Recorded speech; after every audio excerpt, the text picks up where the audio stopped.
Hey heroes, and welcome to another fantastic episode of History of the Marvel Universe. This channel is sponsored in part by Patreon supporters. If you would like to contribute and vote in monthly polls that help decide what topics get covered on the channel, then you can sign up for an amount of your choosing over at patreon.com/MaryMarvelite. The link is in the description below, along with other places you can find me. Previously on the channel, we talked about the individual members of the Fantastic Four, a team of adventurers who gained superhuman powers after being exposed to cosmic rays in an attempted space flight. This of course included Reed Richards, aka Mr. Fantastic, and his fiancée, Susan Storm, aka the Invisible Girl, later the Invisible Woman, who married relatively early in the team's history. Sometime after their wedding, the FF were invited to the hidden African nation of Wakanda by its ruler and protector, T'Challa, the Black Panther,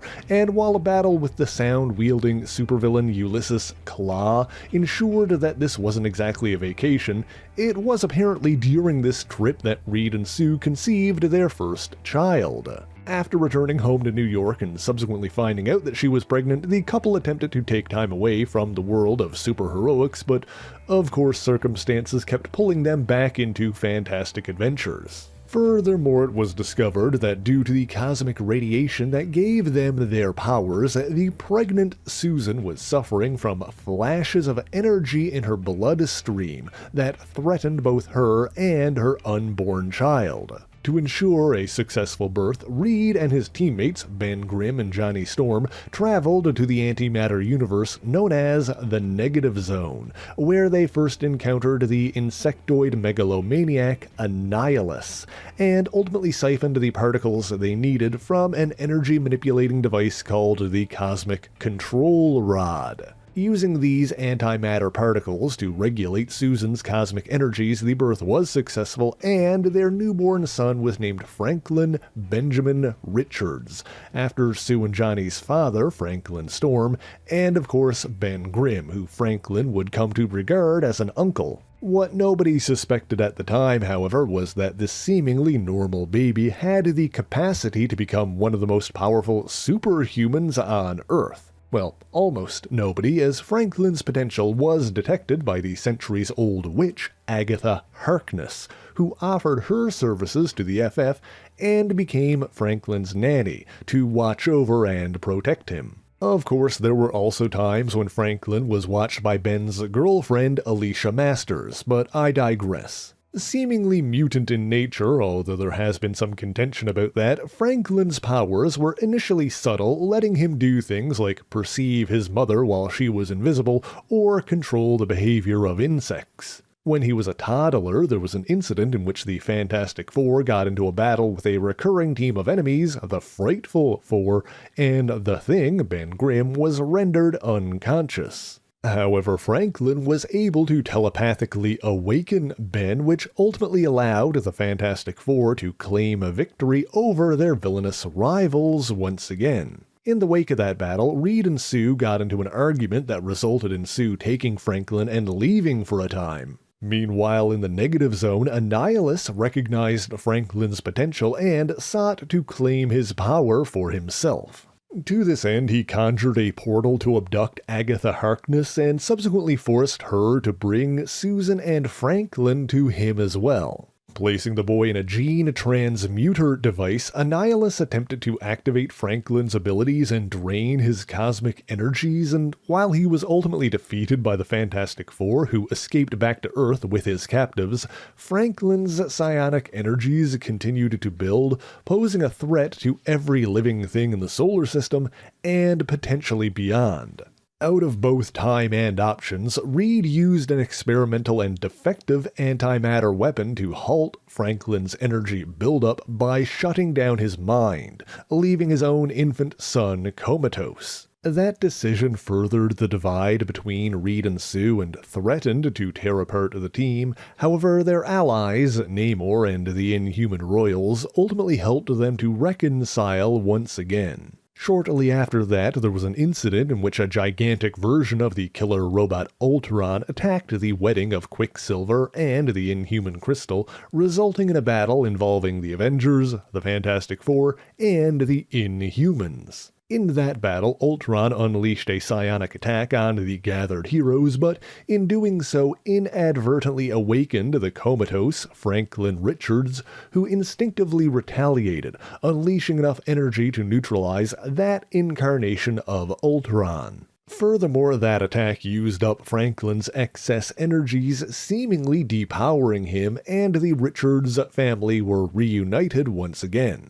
Of course, even without powers, as a child of the Fantastic Four, Franklin spent his formative years surrounded by adventure and quickly adapted to it. According to one story, he even once helped the Thing chase Deadpool out of the Baxter Building, shooting the mouthy mercenary with his own weapon. Then there was an incident in which Nicholas Scratch, the sinister son of Agatha Harkness, took over their hometown of New Salem, a hidden community of witches in the mountains of Colorado. Seeking to protect herself from her own son, Agatha abducted Franklin, bringing him back to her home on Whisper Hill, in the hopes of using his dormant power to her advantage. As a result, both Agatha and Franklin were taken back to New Salem by Scratch and his 7 children, but of course they were followed there by the Fantastic Four, leading to a conflict between the heroes and Scratch's forces. Nicholas Scratch was ultimately defeated and banished to a dark realm, but he later attempted to return, placing the Fantastic Four and the New Salem witches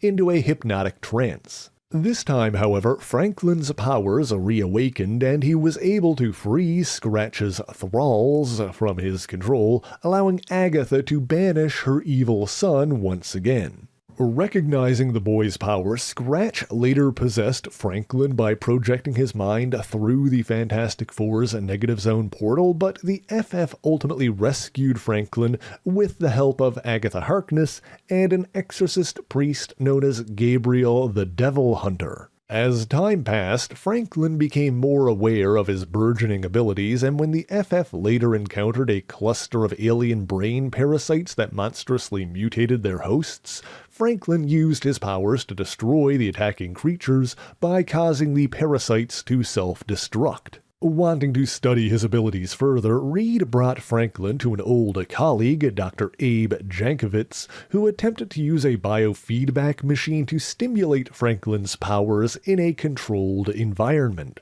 However, this experiment caused Franklin's unconscious mind to release a ball of psionic energy that transformed a nearby hooligan named Franco Berardi into a superhuman manifestation of Franklin's repressed frustrations and insecurities. This ego spawn, as he would come to be known, briefly clashed with the Fantastic Four, but Berardi was soon returned to normal when Susan shut down the biofeedback machine. After that, to keep an eye on the situation, Reed built a robotic companion and babysitter for Franklin named Hubert, short for Hyper-Ultronic Brain-Employing Randomized Tracings. Of course, in addition to ensuring his safety, Hubert was programmed to monitor Franklin for further manifestations of his mutant powers. After that, there were examples of Franklin using his abilities to alter reality in subtle and childish ways, like when he transformed a plastic toy into an actual miniature rocket,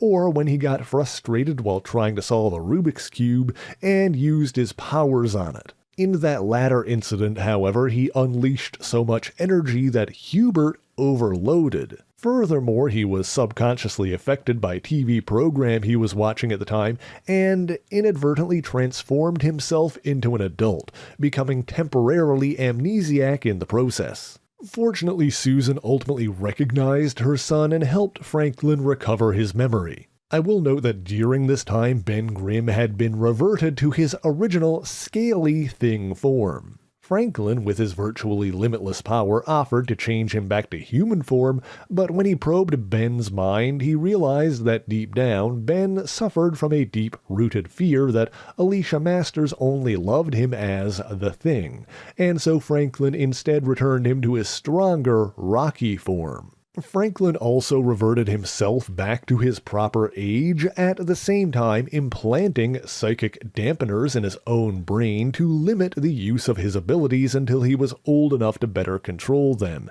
and the adult form he assumed during this incident would later be referred to as his avatar form. Of course, even without ready access to his powers, Franklin still got involved in the occasional adventure, like when he and Ben Grimm saved an alien species from a creature called the Grungy Gobbler. Although Reed and Sue later tried to give him a more normal childhood by setting up a suburban home in Bellport, Connecticut, under the false identity of the Benjamin family. Now, the next notable use of Franklin's powers came after his mother went through a difficult second pregnancy, which ended with an apparent miscarriage.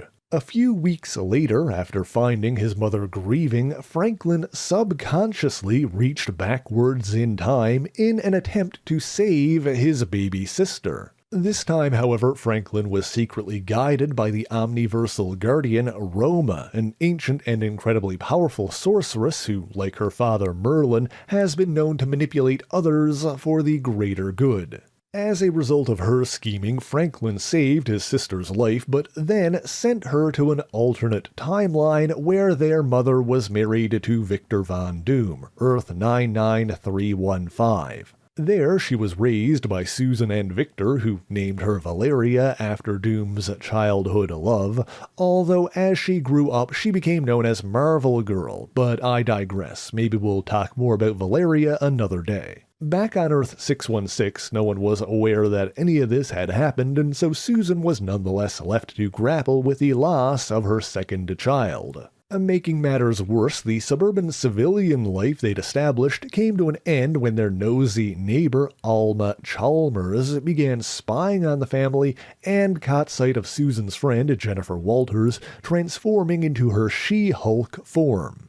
A believer in the occult, Chalmers concluded that the Benjamin family was made up of monsters and witches, and hired an exorcist by the name of Elspeth Cromwell to get rid of them. The irony of the situation is that it was actually Cromwell who bargained with dark forces to obtain her powers, and in fact her assault on the so-called Benjamins allowed the devil, Mephisto, to capture the souls of Reed, Sue, and Franklin, dragging them all to hell. Fortunately, this situation caught the attention of Dr. Strange, who came to their aid. Furthermore, with his soul separated from his physical body, Franklin was no longer bound by the limitations that his avatar self had placed on his mind. As such, he was able to deliver one of the most crushing defeats that Mephisto has ever suffered, shattering the demon's dark soul into fragments and scattering him across various dimensions. For longtime viewers of the channel, it was this event that allowed the Scarlet Witch to unknowingly seize 2 fragments of Mephisto's soul and use them to create her own children, but you can follow the link in the description for more on that topic.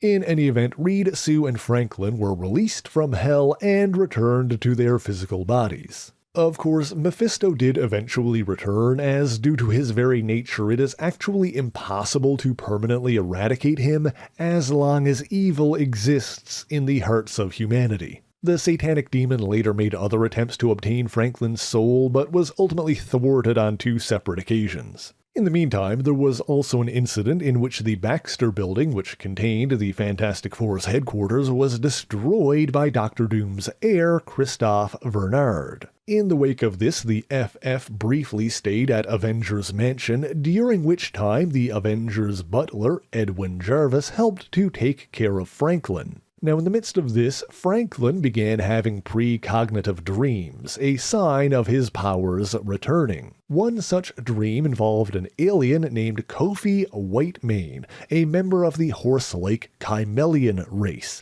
as well as a group of young, superpowered siblings called the Power Pack, whose origins we've discussed on the channel before. Now, the situation is a little bit complicated, but long story short, both the Power Pack and the Chimelians were enemies with certain members of a reptilian alien race known as the Snarks. specifically a Snark clan led by Queen Mother Marad, and in Franklin's dream, he saw Marad's son, the High Snark Jakal, shooting down Kofi Whitemane's ship, causing Kofi to crash land on Earth. The following day, when Jarvis brought Franklin to Central Park to play, Franklin caught sight of the Power Pack, led them to Kofi, and ultimately helped them defeat Jakal. Now, for more details on the Power Pack and their conflict with the Snarks, you can refer to my previous video on the topic. But the important thing for today is that Franklin became a member of the Power Pack for a time and was even given his own matching costume. While this led to more adventures, it also gave him the opportunity to spend time with other kids, and as he grew more confident, he started to go by Frank instead of Franklin, although he did go back and forth and eventually went back to Franklin entirely. Meanwhile, he developed a bickering but friendly rivalry with Katie Power, to whom he was closest in age, and her banter inspired his first code name, Tattletale. That year, during Thanksgiving, while the Fantastic Four were off in space, Franklin spent the holiday with the Power Pack and several other superhumans, including Wolverine, Kitty Pryde, Beta Ray Bill, Cloak, Dagger, and the young mutant Leech, who Franklin met for the first time and subsequently befriended. Meanwhile, he told Jarvis about his dream powers, which continued to develop, and he occasionally had precognitive flashes even while awake, usually of events only from a few seconds in the future, like when he saved a Santa Claus from getting hit by a skidding taxi. Later, there was an incident in which the Power siblings were abducted by Snarks and brought back to Snark World. Alerted to this by his dreams, Frank told the sentient Chimelian starship Friday what he had seen, and the two took off after them, with Frank leaving behind a drawing intended to let his parents know where he'd gone. On this journey, he displayed another aspect of his dream powers by manifesting an intangible image of himself that allowed him to communicate with Kofi Whitemane from afar. Now, I don't want to delve too deeply into the intricacies of Snarkian politics in this video, but the Power Pack's enemy, Queen Mother Marad, intended on hastening the death of the Snark Emperor Badashah as part of a scheme to start a war that would allow her son Jakal to take the throne. However, Frank and Kofi interfered with this scheme by saving the Emperor's life, and of course in the end the Power Pack were freed and Marad's ambitions were quashed. With peace restored, allied Snarks and Chimelians brought the Power Pack back to Earth, but ironically at the same time, Reed Richards deduced that the creature in Franklin's drawing was indeed a Snark. And so while Franklin and the Powers were on their way home, the Fantastic Four blasted off into space to find them. Since he and his parents just missed each other, Franklin ended up staying with the Power family for a few days. During this time, Frank had a dream indicating that his friend Leech was in danger, and even projected a dream image that the Power siblings saw. As it turns out, what he saw was a result of the infamous Mutant Massacre, an event in which a group of mutant mercenaries, called the Marauders, launched a brutal attack on the sewer-dwelling Morlocks, the underground mutant community to which Leech belonged. Rushing down to help, the Power Pack rescued Leech and another Morlock, Caliban, but were unfortunately too late to save Leech's foster mother, Anna Lee. The X-Men and X-Factor also intervened in the massacre and helped get the survivors to safety, while the Power Pack returned home. After that incident, Reed and Sue learned from the Chimelians that Franklin was back on Earth and returned to reunite with him, at the same time befriending the Power family. Reed and Sue subsequently attempted to give Franklin yet another shot at a normal childhood, leaving the FF and moving to Stamford, Connecticut, but Franklin continued to have occasional adventures with the Power Pack, like when he and Katie Power encountered the unhinged but seemingly immortal prankster known as Madcap. In one incident, Franklin was attacked by the gigantic Sentinel robot Master Mold, who believed that Franklin was the final member of the 12, a group of mutants who were ostensibly destined to be instrumental in the future of mankind. But in the end, the Power Pack were successful in defeating the Mechanical Menace. Now, I will note that the whole prophecy with the 12 was apparently part of a centuries-long scheme by the ancient mutant Apocalypse, who sought to obtain enough power to surpass his cosmic benefactors, the Celestials. But when he later attempted to enact this plan, the one that he considered the 12th was not Franklin Richards, but another mutant, Ahmet Abdal, also known as the Living Monolith. In fact, Franklin wasn't involved at all, but in either case those plans were ultimately thwarted by the X-Men. Getting back to the story at hand, Franklin also accompanied the Powers on a 3-week vacation to Maine, where he telepathically befriended and sought to protect a school of dolphins that were being threatened by an illicit toxic waste dumping operation. He then joined the Power Pack on an adventure into space in which they visited the new planet Kymelia, met the cosmic entity Numinous, and clashed once again with Marad. After returning to Earth and having further adventures, including one in which he defeated the Mad Thinker's robot dinosaurs, Reed and Sue, having rejoined the Fantastic Four, decided to let Franklin stay with the Powers for an extended period of time, and he attended the same public school as the Power Kids, once again using the alias Franklin Benjamin. As Tattletale, he encountered foes like the Circus of Crime, the Red Ghost, Nightmare, and the monster from the Lost Lagoon. In the midst of all of this, however, the eldest member of the Power Pack, Alex Power,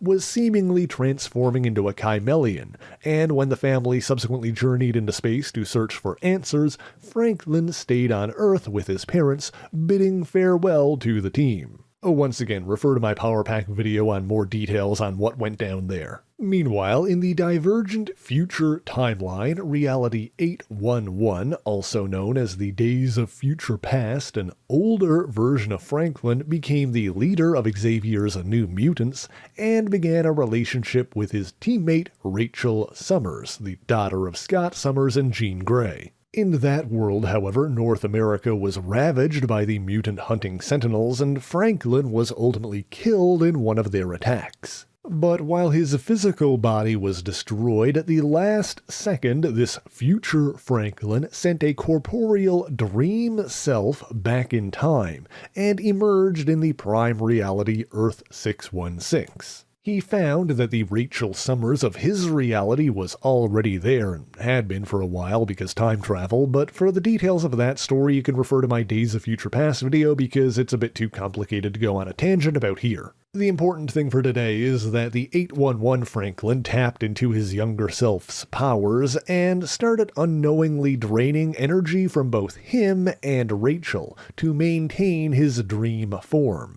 In the end, the older Franklin accepted his demise and allowed his dream form to dissipate, saving both Rachel and his younger self, but it seems that all of this had the side effect of releasing the limits that had been placed on the 616 Franklin's abilities. After that incident, Reed's time-traveling father, Nathaniel Richards, not to be confused with Kang the Conqueror who shares the same name but is in fact a different individual, came to believe that Franklin's untapped powers were a threat to their entire timeline. With the reluctant aid of Agatha Harkness, who mystically sensed that there was truth to this claim, Nathaniel abducted Franklin and brought him to an other-dimensional realm known as Elswen. There, Franklin was raised alongside Nathaniel's daughter, Huntara, and taught by the Psi Masters of the warlord Kargul. With the aid of an armored suit designed by Nathaniel Richards and Kargul's blacksmiths, Franklin gained some control over his psionic abilities and eventually grew into a young adult known as Psi-Lord.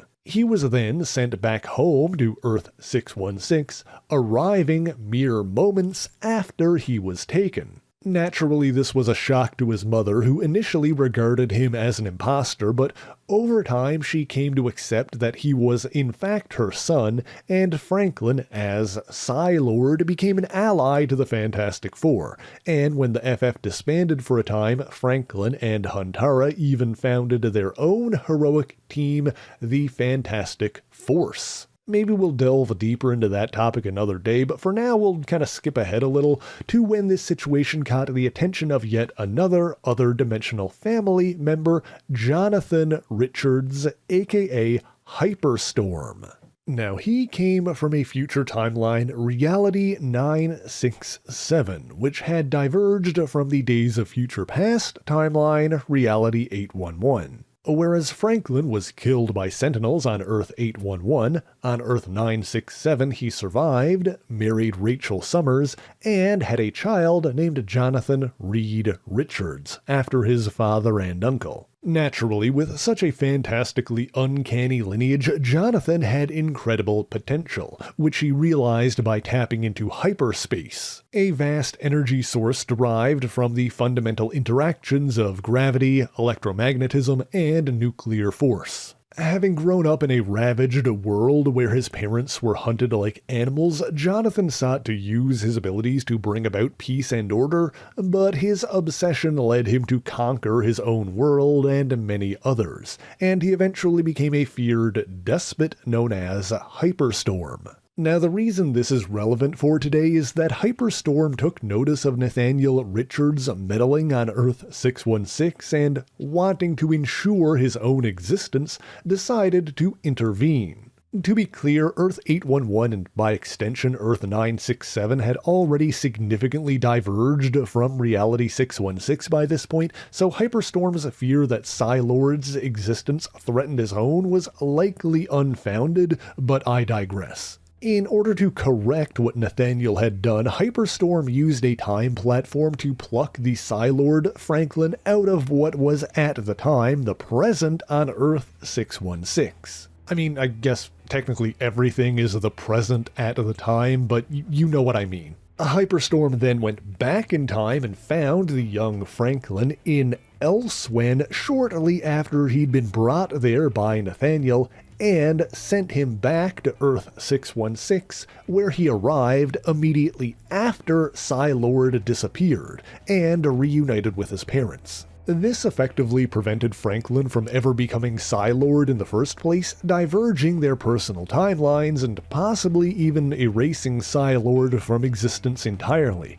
as he hasn't been seen since. Or maybe Hyperstorm just killed him, who's to say? It was shortly after that incident that Franklin was approached by what appeared to be a young boy calling himself Charlie, but, well, for what happened next with that, you can refer to my video on the psionic entity known as Onslaught. In the meantime, we're actually all out of time for this week, but man, there's a lot of things we could delve into in future videos in regards to Nathaniel Richards, Psi-Lord, Huntara, the Fantastic Force, etc. Alternatively, we could come back later and pick up Franklin's story in the wake of the Onslaught incident, which is where his reality warping powers really start to become apparent, and learn about how he's essentially destined to become the next Galactus when the multiverse eventually ends. You guys will just have to let me know what you want to hear about in the comments and to cast your vote on Patreon. In any event, that is indeed all I've got for you this week, but thank you so much for watching this video. If you enjoyed it, be sure to leave a like, subscribe to the channel, and share it on your favorite social media. As always, the issues referenced in this video are listed in the description below if you would like to read them for yourself, as well as links to other places you can find me. Let me give a special shout out to all of my Patreon and Ko-fi supporters, Twitch subscribers, and YouTube members who help make the channel possible. By signing up for any ongoing amount on any of these platforms, you'll get your name in these special thanks, but Patreon is the one that helps determine what topics get covered on the channel via monthly polls. Also, you can watch all the new videos ad-free over there. That being said, if there's anything in particular that you want me to talk about, be sure to let me know in the comments. But that is indeed all I have for you this week, and so until next time, true believers, Excelsior!